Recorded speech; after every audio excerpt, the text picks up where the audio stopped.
What's up, YouTube? This is Let's Talk Horror Movies here, bringing you guys a new movie review. Today I'm reviewing Predator Badlands. It's directed by Dan Trachtenberg. It was also co-written by Dan Trachtenberg along with Jim Thomas and Patrick Ireson, and it stars Ellie Fanning and Demetrius Schuster, Kaloa I'm not gonna try to pronounce that. Demetrius Schuster, Kaloa. Yeah, I apologize. I don't want to get it wrong. And he stars as Deke, and Ellie Fanny stars as Thea, and another synthetic in the film that the main antagonist of the film. So this tells the story about Deke, the Predator, young Predator. I know there's the Yukasha. He's the run of the litter. Now he's having to fight for his honor, and now he has to go and get a trophy, to show that he's just as tough and important to his clan than compared to what his family thinks. So this is such a very, and then eventually he ends up teaming up with a synthetic of Ellie, and they have to find their way around this planet. And so this is a very unique take on the Predator franchise. We haven't seen something like this in the Predator franchise. The closest thing we got to something like this was AVP, where they do end up at the end of the film, a Predator and the human teaming up, but we didn't have that. But this also is the perspective of a young Predator who has kind of a different look to him in terms of his face structure, compared to like the original, like his clan, and he's like the run of the litter. He has to prove himself, kind of thing. And it's the hero's journey in a different way, because we're seeing it from because the Predators have been known as the antagonists throughout the franchise, absolutely, but this is the first time we get to see something like this. Obviously, the biggest thing people have been complaining about has been the PG-13 rating. Now, I'll admit I did have my thing about the PG-13, but it wasn't about the story of this movie. Actually, it wasn't really that. I understood there's no humans in the film, so how is the gore supposed to be R-rated gore if there's no human blood? So I get that. My biggest take was that if this movie does well, and so it's done 80 million, around 81.5 million right now on a $105 million production budget. So assuming it does, even does more, exceed that, the highest grossing, I think, Predator film. Well, no, I don't want to, because just like the solo Predator film, it was like the Predators 2010 was 127 million. That was on a $40 million budget, but that's excluding AVP and the sequel. But I don't know if the sequel did as good for that. But just saying, the solo Predator films, not the AVP films, and I'm just basing off the number I saw. That I think the original is 98 million, right? Overall, but anyway, so we'll see where this lands. I would assume it's going to get higher than Predators, but the biggest thing was, what happens if this does well? Will they want to stop making R-rated Predator films? And I don't think they will. It's theatrical either. I know, because Prey ended up going to Hulu. Killers. I never thought Killers. I didn't probably would think would go theatrical. Actually, I mean, with anime films doing really well that are R-rated, so I mean, but I think from what I heard, after I think Predator 2018, they weren't sure.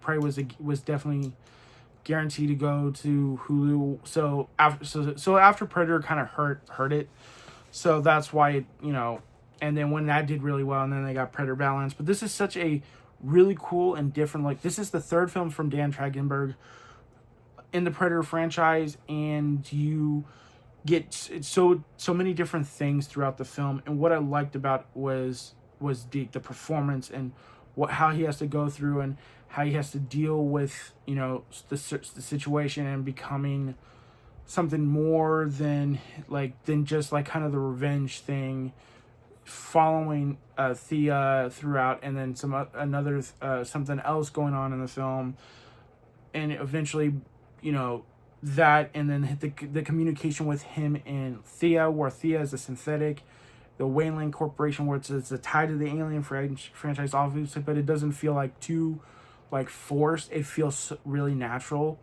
where it, like there's your nod and potential for Alien for Predator AVP movie again, but not like. But this is Deke's story. This is a Predator film, and it is so awesome.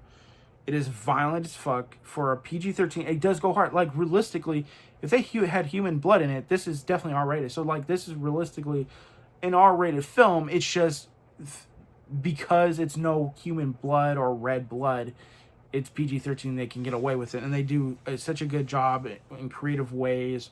The kills. I also got to see this in 4DX, and it's an awesome experience. The motion, like, you're never settled. You're never going to settle in. You're just in for the ride. If you like motion stuff, like, it feels like a ride while you're watching the movie, because it's supposed to make you feel in with the movie, and I love that about that. I can't wait to try to do it again. So absolutely, definitely go check it out in 4DX if you do have a theater that does it, and if you do like that kind of stuff. If you don't, I would suggest not, if you don't like the motion stuff, obviously. But no, Ellie, the guy who plays Deke, I think he does a great job with the emotion and the physicality, and just Deke is just a badass, and I can't wait to see. I want to see more from this. And will they make a sequel where they can do where they bring in people and it'll be R-rated? I think they will do that.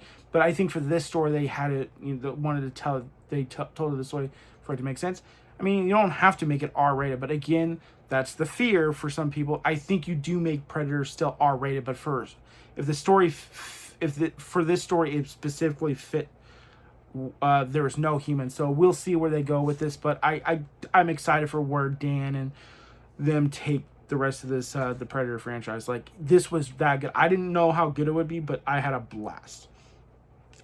Ellie Fanning, this is one of my favorite performances because the way she has to play Thea and the other the other synthetic. Let me make sure if I can get all the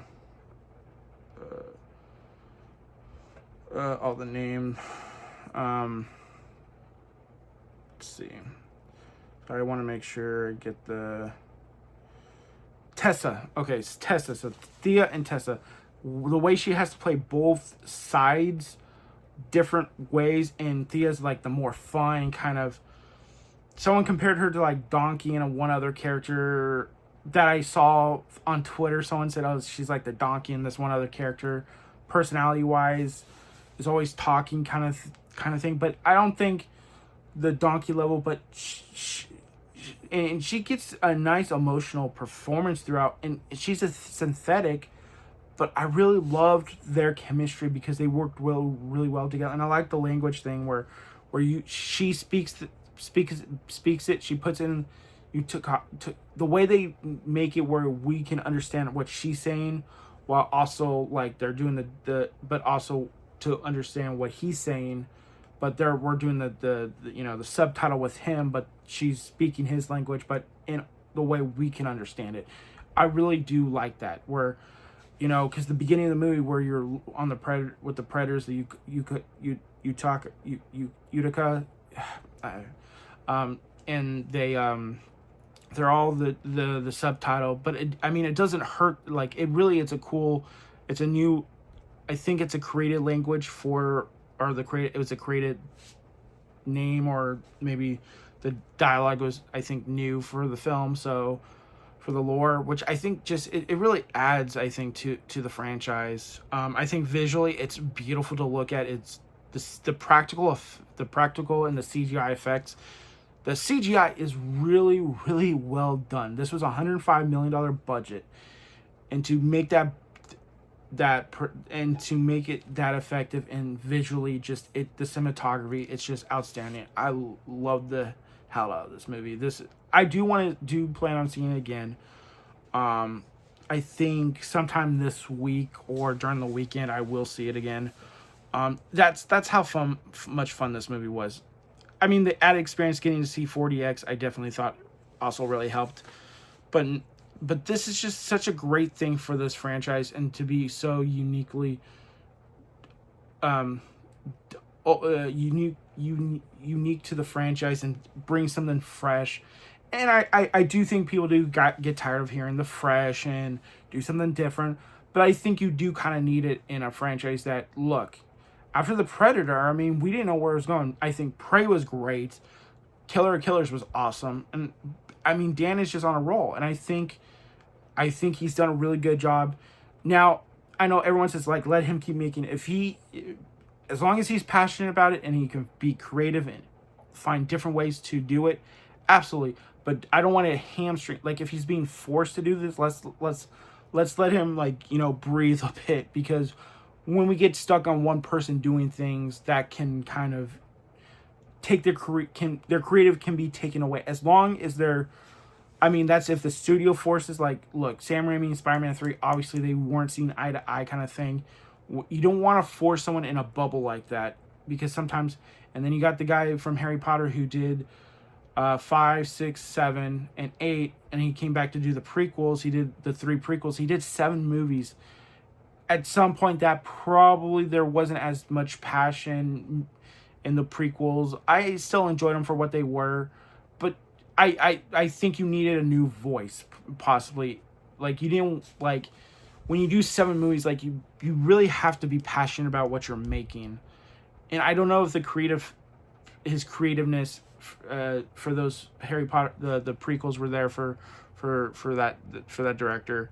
I apologize, I don't have the name on my top of my head, but no, I think overall Predator Badlands it's a home run.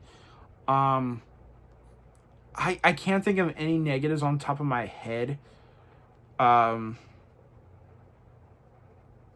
Outside of maybe, like, the protagonist, like I like Ellie Fanning as the protagonist, but I think you're not as invested in the other synthetic stuff as you are with the Deck and Thea, and just the adventure they're on, and what he has to do to become what he thinks he needs to become to be part of the clan. And I mean, there's something else, the reason why he's on this thing, but why he's also wanting revenge kind of thing. But no, this is absolutely, there's nothing for me to hate about this. I think that there will be some people who will not like this. Obviously, they think it's watered down, and I don't think it's watered down. I think it's violent. It is action packed. There's 3 or 4 scenes, maybe 5 that slow down, but it's very action packed. I think it's because it's not R-rated. It doesn't have the red blood, and yeah, I like seeing carnage, candy, the gore and I love seeing that. I do. But for the story they're telling, it made sense for it not to be R-rated. I do not want them to I want them to release R-rated theatrical Predators films still. Like, if you can find a way for this to be connected, the next one be R-rated, absolutely. But this doesn't kill that R-rated. And again, that was something I feared. Again, the only fear I had was if the studio would stop making R-rated Predator films after this. Like, that's the only thing I was afraid of, like, theatrically wise. Like, don't keep this from making R-rated theatrical. It should be this is based on the story that Dan was telling. So yeah, I think that's all I really have to say. I hope you guys really enjoyed this review. Yeah, I had a hell of a time. I think this is easily my top 3 Predator films, and you guys would be surprised. And I'm sure you guys, if you guys follow me on Instagram or, on Twitter, I posted my ranking on that. So yeah, I hope you guys enjoyed this. Let me know what you thought in the comments down below. Did you guys love it? Did you guys hate it? Did you guys think it was just mid, or did you just okay? Let me know what you guys thought. This is Let's Talk Horror Movies. Signing off. Peace.